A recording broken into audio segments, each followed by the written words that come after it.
Prabhu Prabhupada, Jaya Prabhupada.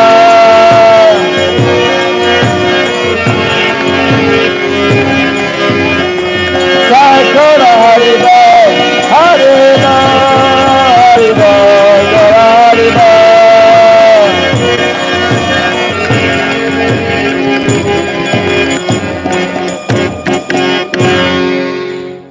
Go Premanandi. Shri Radha Govinda ki jai. Srila Prabhupada ki jai. Granth Raj Śrimad Bhāgavatam ki jai.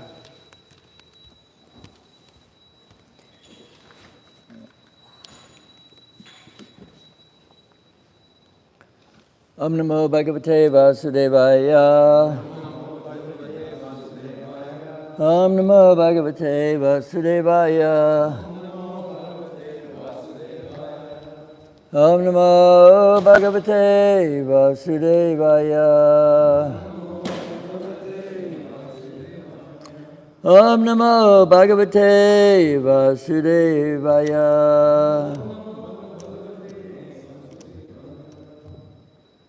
I need the book. People use books anymore? Sir, we could. Is the book in here?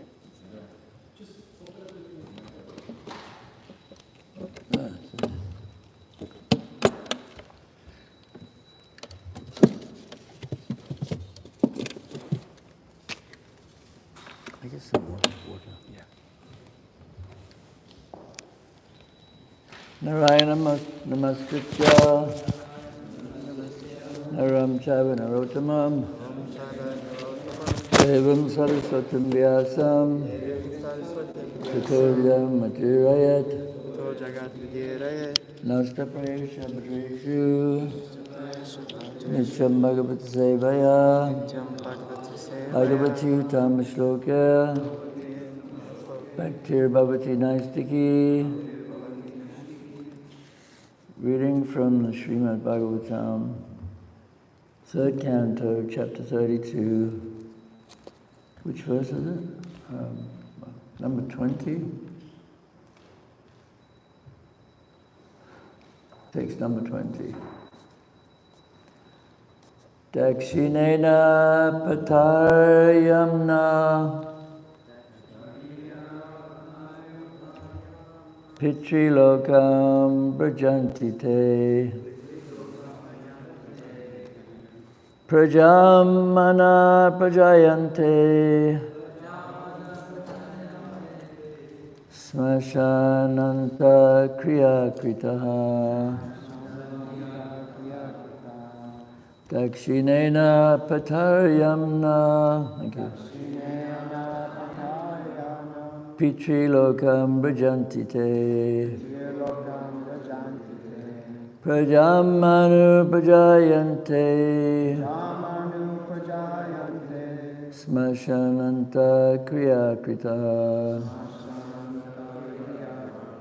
Nobody else?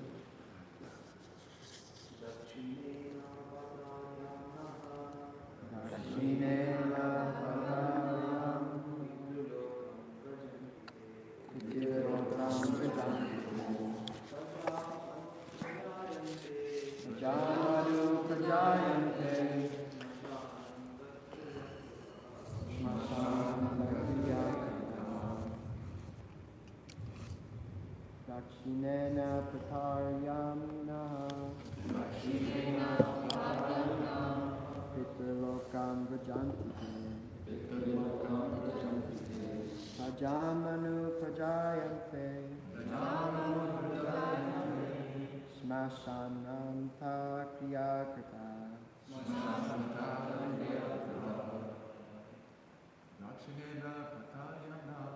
Dakshinena Pataryamna Pitrilokam Brajanti Pajamanu Prajayante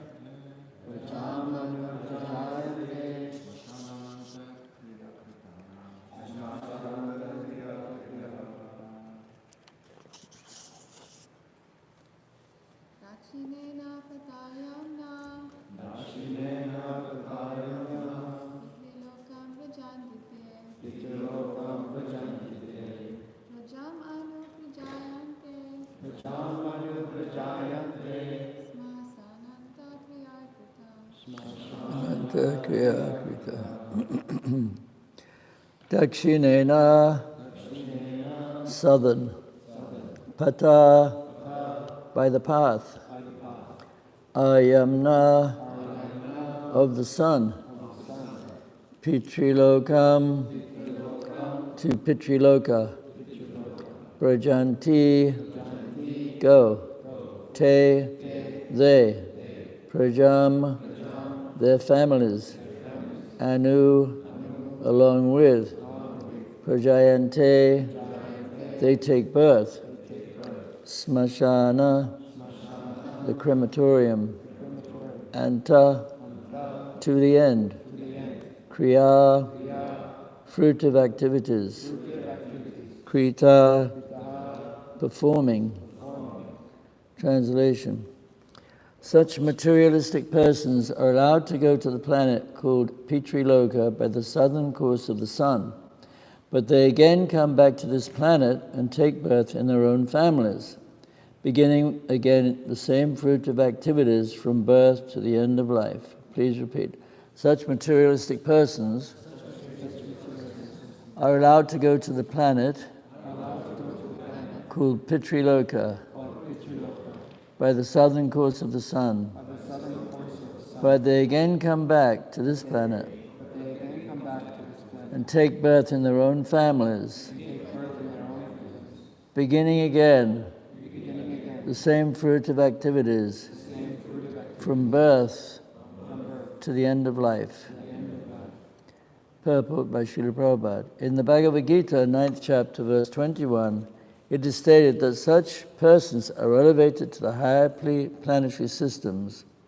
As soon as their lifetimes of fruit of activity are finished, they return to this planet, and thus they go up and come down. Those who are elevated to the highest planets again come back into the same family for which they had too much attachment. They are born, and the fruit of activities continue again until the end of life. There are different prescribed rituals from birth until the end of life, and they are very much attached to such activities. Om Jnanatirmindasya Gnananjana Shlakaya Chakshuramritam Yena Tasmai Shri Gurave Namah Shri Chaitanya Manobhustam Stapitam Yena Bhutale Swayam Rupa Kadamayam Tadas Stapitantikam Vanchakapatripasya Kripasandhavya Pachapatitnam Pavanebhyo Vaishnavebhyo Namo Namaha. So, in the Bhagavad Gita, Krishna says, Yanti Vritam, how's that verse go? That those who worship the demigods, Pitriyanti, how's it go? That's a famous verse, huh? How's it? Pitriyanti. Those who worship the demigods go to the planets of the demigods. I don't like it too loud. Do we have to have it so loud? Those who worship the planets, those who worship the forefathers go to the planets of the forefathers. And those who worship ghosts and spirits, I guess they go to those planets. I can't remember exactly what it said, but they might become ghosts and spirits. But those who worship me, they come to me. So, people who are very attached to their families, they worship their forefathers. And people worship demigods, they go to the planets of the demigods. So, devotees of Krishna, where do they want to go? Krishna Loka. Goloka Vrindavan. Because any other place is not as nice. Krishna's place is the best. And so Radha Govinda, they live in New York. And I always wonder why Radharani, she doesn't smile much here. I think it's because she lives in New York. It's such a horrible place. But it's great for preaching. And of course, we love it because Prabhupada came here. So it's kind of a holy place, but at the same time, it's very dirty. And everywhere you go, I can't imagine. I was up on the roof chanting my japa. I was looking at the buildings around here, and you know they have these expensive apartments. I'm sure they cost loads of money, and they have this stupid little balcony that you can take about 3 steps, and all you can do is look out onto the concrete and see the traffic. So this is the wonderful rat-like civilization we live in here. So anybody who can live in New York to preach, they are the greatest, because this is following Prabhupada's footsteps, trying to, there's no other reason to live in New York unless you make millions of dollars, billions, of course, you have to make billions, not millions. But living here, it's such a terrible place. Of course, Prabhupada wanted devotees to have nice farm communities, and ultimately, you know, maybe some of them would live there, but people get bored in the country. That's where everybody wants to live, in the city, so they can watch other people, see how they dress, see, you know, what kind of mode they're in, everything else. But here, Srila Prabhupada talks about how people who are too attached to their families, they take birth in the same family. And they come back just to take birth in the same family. And Prabhupada told the story of somebody who was very attached to their family, but they happened to take birth as a cobbler in their next life. So they went to their former residence. They were very wealthy in their last life, and he had a beautiful house, actually. He went to the house to see, and they didn't know that he was their father in the past life, because now he became a cobbler. So when he went to their house to see if they had any cobbling work to do, fixing their shoes or whatever, they threw their shoes at him and said, "Get away." So sometimes it's like that due to one's karma, you never know what particular body you're going to get. But even if you're born in the same family, attachment to the family is very dangerous, because if a man thinks of a woman, then in the next life he'll become a woman. If a woman thinks of the man, she'll become a man. And so the whole cycle keeps going on and on and on because of attachment to the family. So therefore, the Varnashram system is described by Krishna in the Bhagavad Gita, Chaturvarnyam Mayashustam Gunakam Vibhagashaha. So Krishna set up the Varnashram system for the benefit of human society, so that people could become detached. So brahmacharis, they train, or hopefully they won't get married, but at the same time they have to really be detached.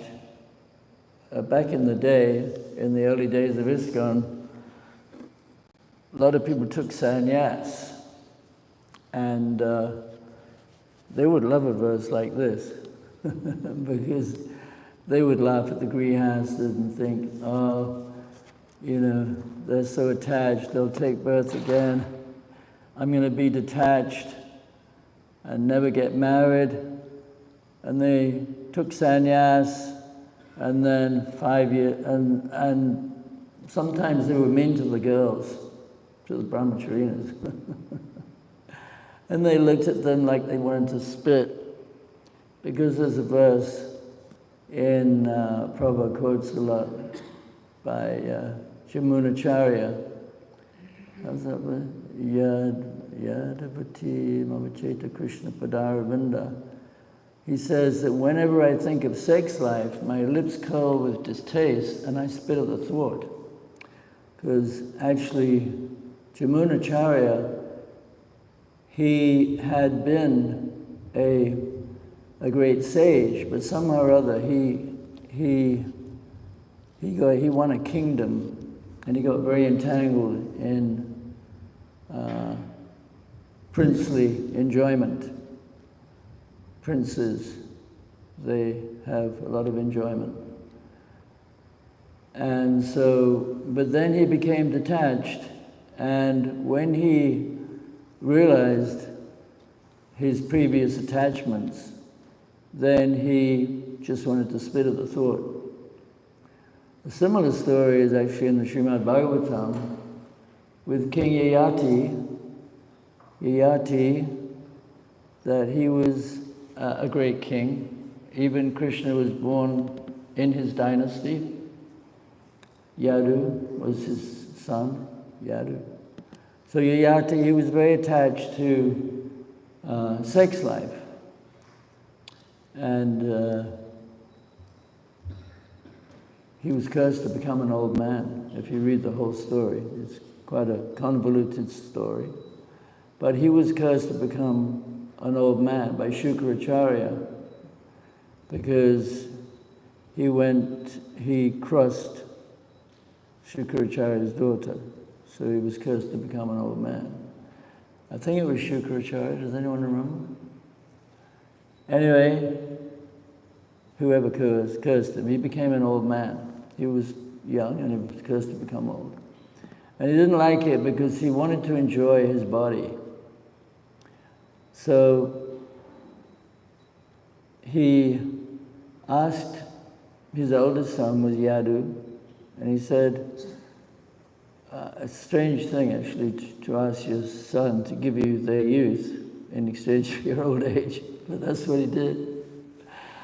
So then Yadu said, no, that would be against religious principles because I still want to enjoy my body. Then I would be dissatisfied. I wouldn't have fulfilled my material desires.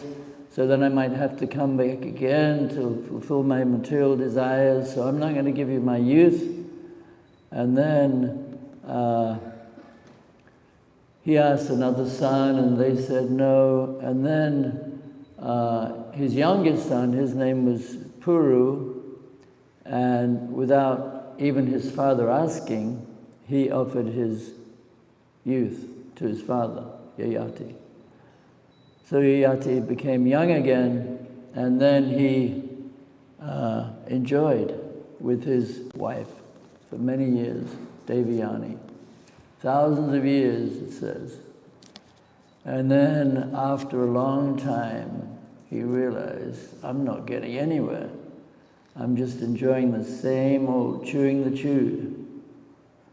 So there's a famous verse in the Śrimad Bhāgavatam, Matirna Krishna Paratosvatova Na Bipa Bhajeta Griha Vratanam Adanta Gobir Vishitam Kamishram Punak Punachavata Chavananam. And Prabhupada repeats that last line quite regularly, Punak Chavata Chavananam, which means repeatedly going on chewing the chewed. So the verse, it explains how materialistic people, their inclination to serve Krishna is never aroused, neither by the instructions of others, nor by their own intelligence. So they just completely waste their time in chewing the same old sense gratification again and again.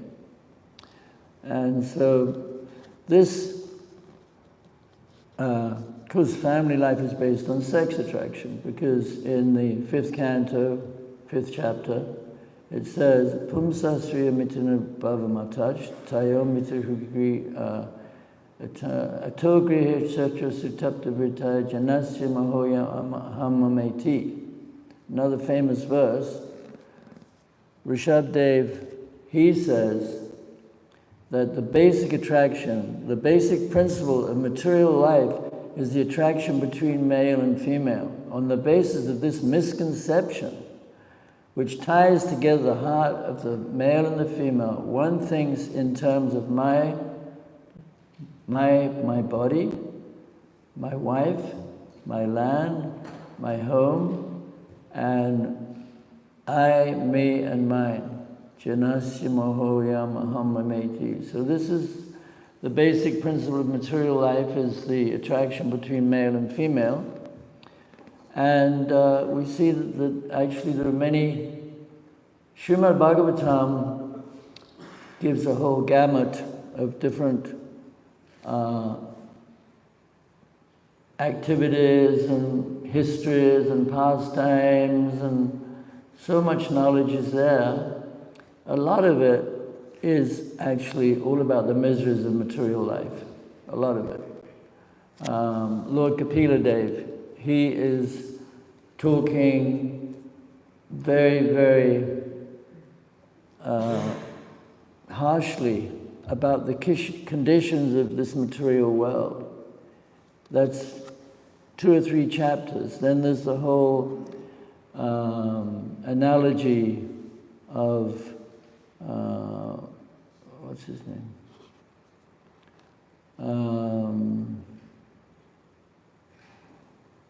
Where Narada Muni is explaining the miseries of material life, and this, who's that?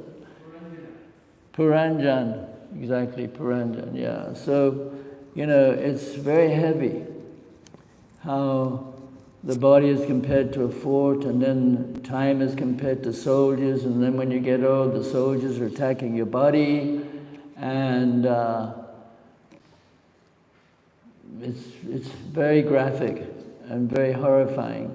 And reading it is very purifying, because it helps us. That's why you have to read the Bhagavatam regularly, because it purifies your consciousness of the tendency to want to enjoy the material world. So practicing, you know, Bhakti Yoga, we're doing sadhana bhakti, because sadhana is what purifies the heart. Getting up early in the morning, coming to Mangalarti, it's not always easy, especially when you've been doing it for 50 years. Maharaj is doing it for 60 years. He's still coming. Sometimes the singers aren't very good, but he's transcendental. It's still the holy name. But, you know, this is how you actually make advancement. You have to follow. You have to drink the Charanamrita every day. You have to bow down so many times a day. It's all purifying. So when, and then reading all these graphic descriptions of the problems of the material life. There's so many other places where it describes in the Bhagavatam. So we have to read to be aware of. Then there's all the descriptions of the hellish planets. And then there's the descriptions of the battles between the demigods and the demons. So even if you go to the higher planets, you might be engaged in some warfare with the demons or the demigods, and they'll have all these carriers like vultures carrying them around, and they have all these weapons like javelins and so anywhere in the material world is not a safe place. You don't want to come back anywhere in the material world. But this attraction for the opposite sex is, or especially for men, even in their old age, they still want to look at young women. So Prabhupada, he told the story of that king. What was his name? Ashok? No. Anyone remember? Huh? Who was it? Akbar. The Emperor Akbar. That's right, yeah. So Akbar, you know, he couldn't believe that even old men are still, that this attraction for the opposite sex is always there. So his chief minister said, okay, if you don't believe me, we'll go to see this man who's dying. Bring your daughter. So he went there and he brought his daughter. This man was about to die. And Akbar walked in the room and he was the emperor. You'd think the man would be interested to see him, but no, immediately, the young girl. So that is the nature. Like in the villages in Florida, have you heard of the villages? No. It's where all the old people, retirement homes. They have the biggest rate of sexually transmitted diseases. Yeah, there's still wife swapping and all that. Viagra, not Vairagya.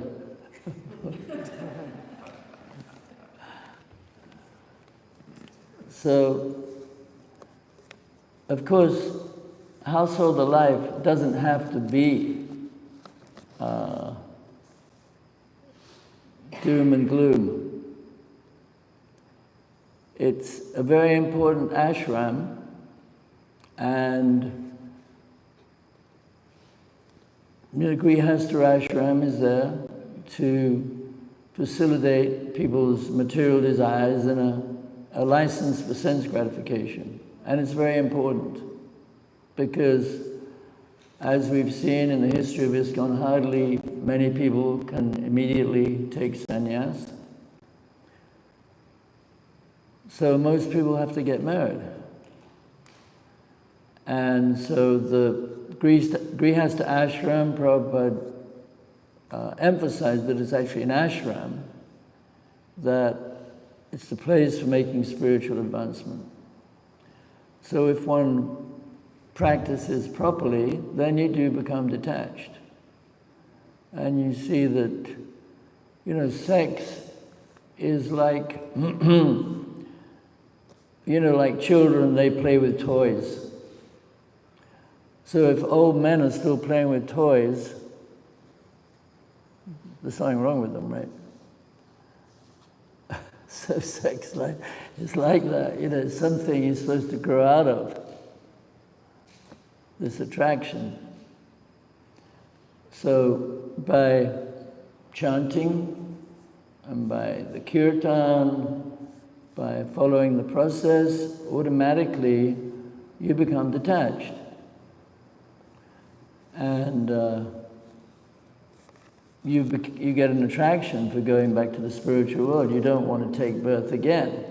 Of course, if you can come back to be an empowered preacher, then it's nice. Preaching is very ecstatic, the nectar for which we're always anxious. So if you come back just for that reason, it's okay. But you want to be born in the family of a devotee, because materialistic people, they have such horrible lives. Their homes are like graveyards. And they're so absorbed in their families. Like now there's one big wedding, you probably may have, I don't know if you ever watched the news. There's a guy called Ambani. He's the wealthiest man in India. He's got like $100 billion or something. So the wedding is like 3 months celebrations. And they're spending hundreds of millions of dollars. They got Justin Bieber to go and sing there, and so many people.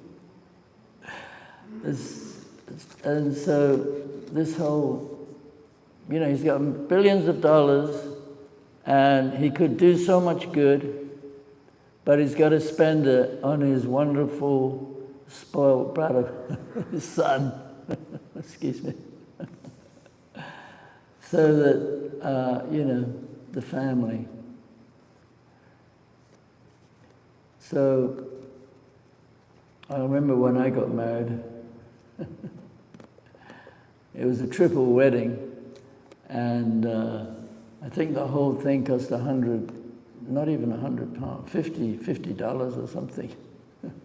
It was a simple wedding back in 1977.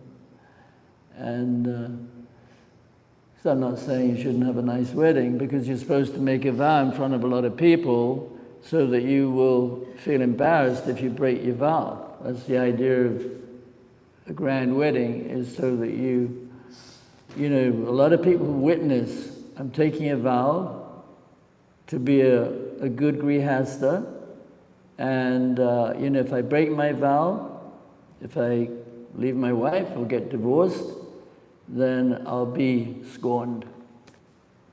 And that's how civilized people, you know, the cultured people live like that. But Prabhupada, he was very liberal at the same time, that he knew one man, he was over 70 actually, and he had a young companion, married a young girl, 18 years old.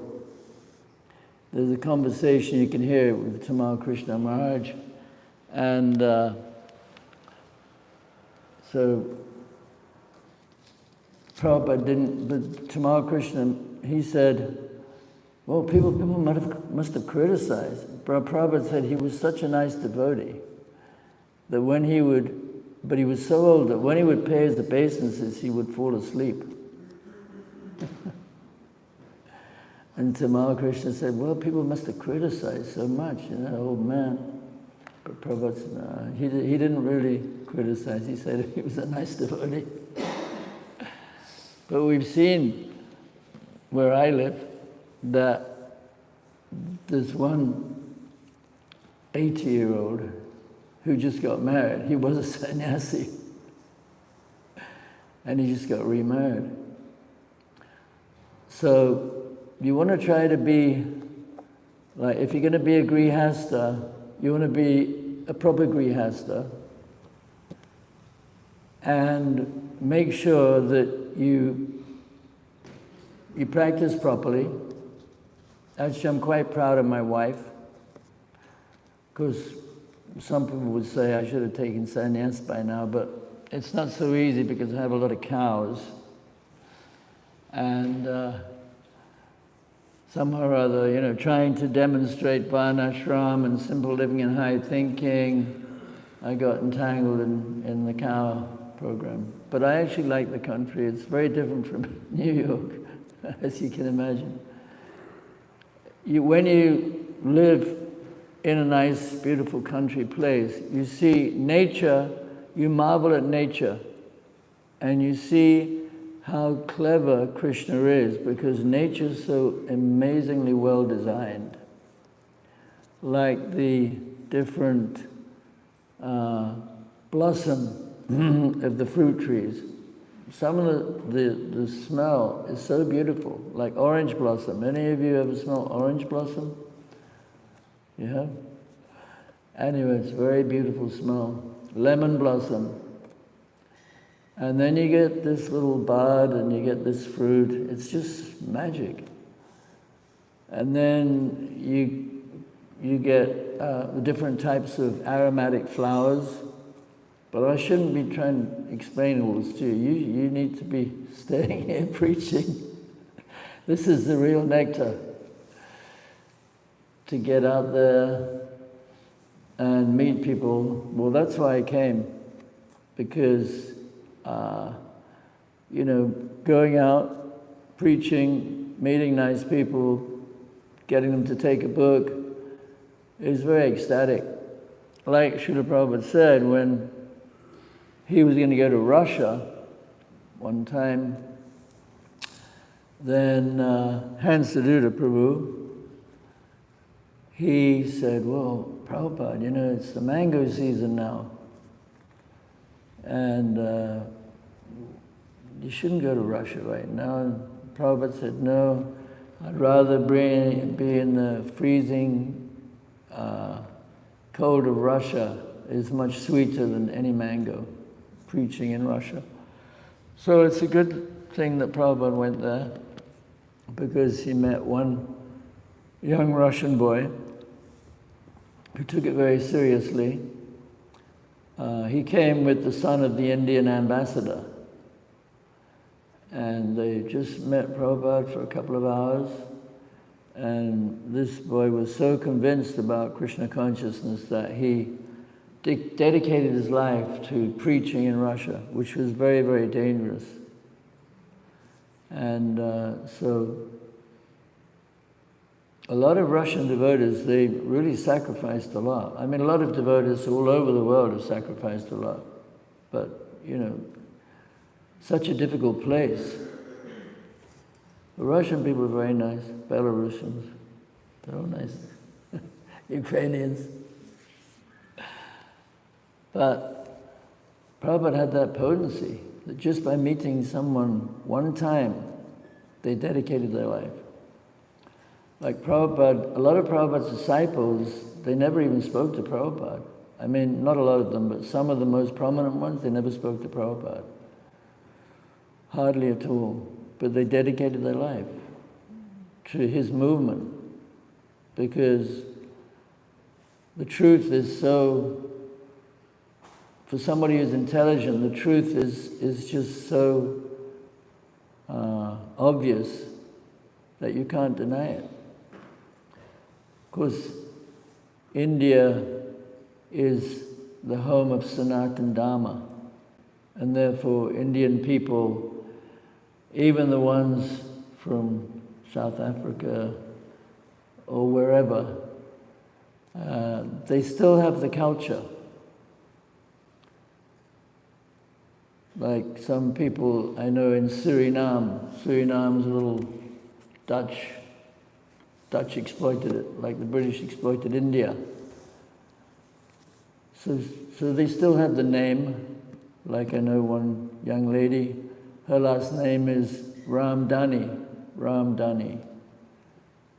So they all have a meaning. The wealth of Ram. So I'm from the UK, and there's many beautiful cathedrals there. You know what a cathedral is, Indian people? I guess the British built some in India. But there's beautiful places, incredibly beautiful buildings, but nobody goes anymore. Christ only appeared 2,000 years ago, and already, although they built beautiful buildings, nobody really goes there to worship anymore. They go as tourists. But in India, we see that they just built that temple at Ayodhya for Lord Ram, and millions of people are going. So even though Ram appeared millions of years ago, people are still worshipping Ram. So Sanatana Dharma, so this knowledge, and this is the cream of the Vedas, Śrimad Bhāgavatam, is the cream of the Vedas. So it's very important that you read Śrimad Bhāgavatam. Understand the truth, the history of the world. Like Sanskrit, the oldest language in the world. Well, if you look it up, it says Tamil or Sanskrit, but we believe Sanskrit, whatever Wikipedia says. So Sanskrit's the oldest language in the world, but it's the most complicated language. It takes 12 years to learn the grammar, and the vocabulary is a lot bigger than English. The vocabulary has to be bigger because intelligent people, they need a bigger range of words to express themselves. So like monkeys, they don't have a very big vocabulary. So the vocabulary is 3 times the size of English because intelligent people, they need more subtleties to be able to express themselves clearly. So if Sanskrit is the oldest and the most sophisticated language, how could we have evolved? But in India, they still teach Darwin's theory. I don't get it, because obviously, they all know, most Indians know about the Satya Yuga, the Treta Yuga, Dwapara Yuga. The Satya Yuga is the golden age. Now we're living in the Iron Age. Obviously, people were more intelligent. But still, because the British dumbed down the Indians, and now the Indians are just now coming back. The British tried to destroy their culture. Of course, the Muslims were even worse. But, you know, if you don't speak English in India, you're not considered to be educated, right? So anyway, we need to get away. Don't be indoctrinated. India is the greatest culture. Indian people are the smartest people. There's one 8-year-old girl, she's a chess grandmaster. She beat the best chess player in the UK. She's representing the UK in the international chess tournament. She's only 8 years old. Her last name is Shiva.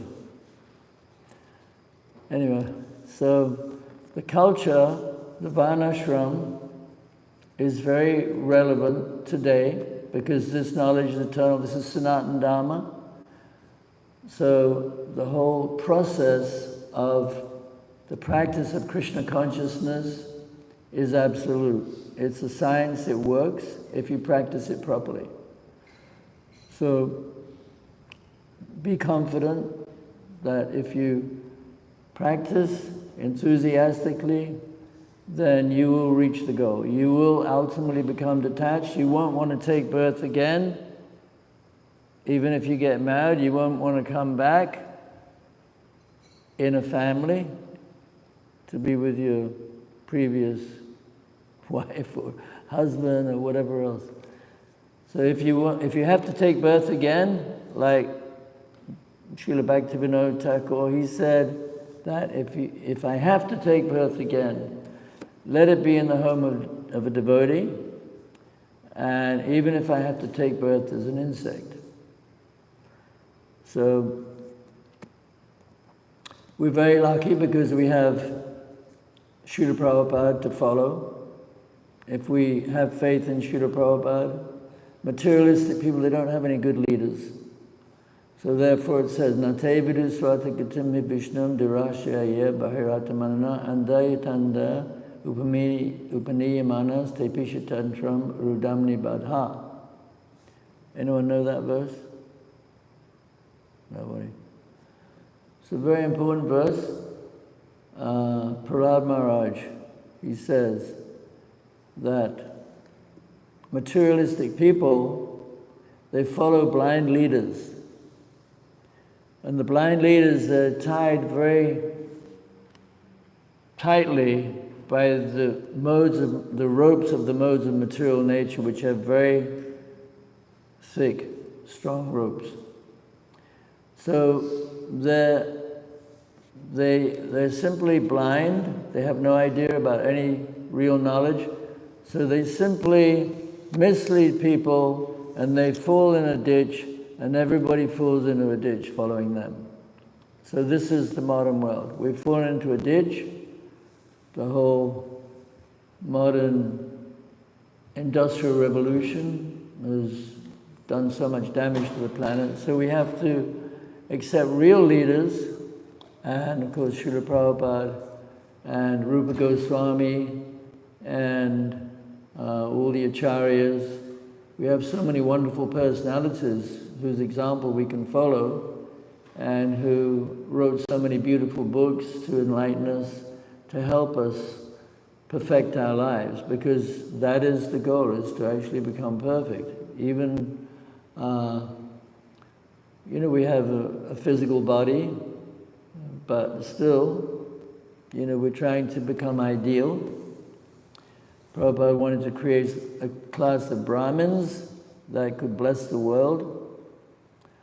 In the pastime of Krishna and the Shakatasura, the cart demon, when Krishna broke the cart demon, and of course Nanda Maharaj and Mother Yashoda, they were worried that all these demons keep attacking Krishna. We need to protect Krishna. So what did they do? They got some urine from the cow and some dust, and they smeared it on Krishna's body, so we can understand how important cows are. And then they said, we need to get the blessings of the Brahmins. So then there's a nice verse there in the 10th canto, Ye suyamrita dambesha himsa manu vashada. So Nanda Maharaj says, wherever the Brahmins are free from false prestige, pride, arrogance, material attachments, their blessings never go in vain. So Prabhupada says in the purport that he wants to create a class of Brahmins to bless the world. So Prabhupada, he wanted us to try to become Brahmins and become real leaders and really show the world how to live. So that should be our goal. Hare Krishna. Any questions or comments? Maharaj, would you like to say anything? Would you like to say something? You have a question?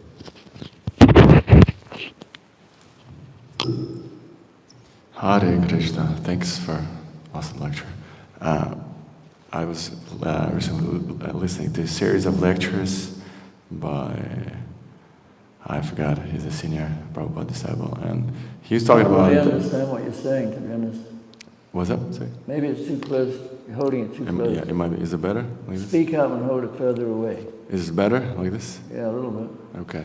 So anyways, this disciple of Prabhupada, he was saying that last few years, Prabhupada really stressed the establishment of Varnashram. The last few years, Dharma. Prabhupada stressed the establishment of Varnashram. Yes, right. yes. And so initially, he was really focused on educating as many people as possible within, the bhakti process. And like you just said, having as many at least Brahminically inclined devotees, the head of the society. And but as the time went on, especially starting 74, 75, he really focused preaching about Varnashram Dharma and having it established and having people educated properly in that sense. Is that correct understanding? I'm a little bit confused. You have a question? What is the exact question? Sorry. I guess the question would be whether it would be for us. We're really focusing on I mean, we getting should focus on all of Prabhupada's instructions. So, we should be aware that Prabhupada wanted farm communities and cow protection and everything else, but he also wants us to preach and make devotees and distribute books. So it's all important. So if you're living here, you can't really be, Well, it doesn't seem like it's possible to have any Varnashram Dharma in New York. What's that? In New York, it's not possible to have Varnashram Dharma. What's he saying? He said in New York it's not possible to have Varn Ashram. No, I'm not saying you should. Obviously, you can't. But But the point is, it's something that some people should do, and maybe one day, when you've been distributing books for 20 years, you can go and get married and go live on a farm. That's 10 years. That's if you're like 20, right? If you're in your 20s. What? If you're in your 20s. Interpret for me, because I can't figure out what he says. I'm saying if you are 20, right? That makes sense. What? He said if you're 20, that makes sense. Well, how old are you? How old am I? Yeah. 37. Well, you can go in 5 years. 5 years, okay. Cool. Okay. Anything else? Yeah.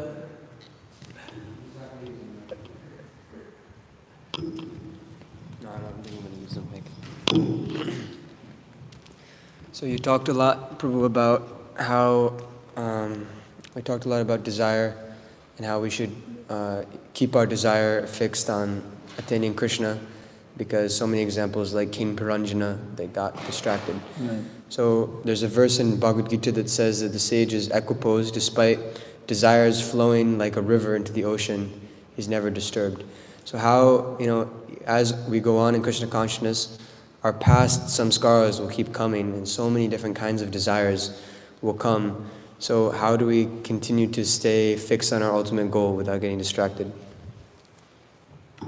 Well, you have to control your mind. Forget the past. Bhaktivinoda, he said, forget the past mistakes, now the future, dream at all, but live in times that I will thee and progress that you shall call. So, if you have a lot of attraction for women, hopefully not men,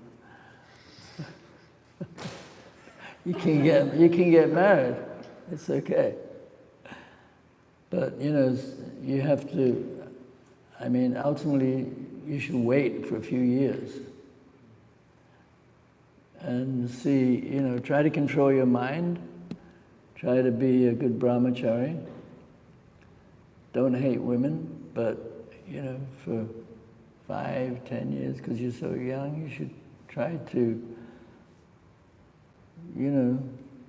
beat your mind with a shoe in the morning and a stick at night, and overcome your material desires. But if you can't, then, you can get married. Is that what you're talking about? I don't necessarily mean like that kind of material desires. What's that? I don't necessarily just mean like... What kind of material desires you got? But people have desires to do all sorts of kind of different activities in the world. Right. Well, yeah, but there's lots of different activities you can do as a devotee. If you can dovetail, Prabhupada used the word dovetail a lot, which means, you try to fulfill your propensities. If you have a propensity to, build something or whatever it is, try to do it in relationship to Krishna. You have some special talents we don't know about. Yeah, we'll talk about it later. But, Krishna consciousness is, it's a whole nother world. You're not limited as a devotee. You can use your talents in so many different ways. I know devotees who, they do very, wonderful service, but they're very innovative. Prabhupada wanted us to be innovative. If you can use your creativity to bring people to Krishna, you shouldn't be afraid to do that. You should, discuss it with your authorities. If you have really good ideas, if they're practical. But it's easy to have good ideas, but if they're practical is the big question. But we need creative people. We need people with, new ways to do things, to attract people, whatever it is. Right? Okay, so don't be afraid to use whatever abilities you have, because maybe you can be successful like that. What if you being practical and creative goes against the grain of your authorities? What's that? What if being practical and creative goes against the grain? Well, then, that's another question. If the authorities think it's a practical idea, hopefully they'll accept it. You know how opinions are. Anyway.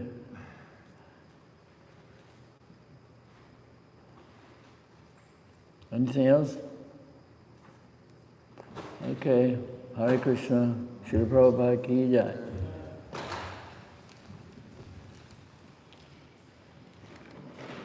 Karta.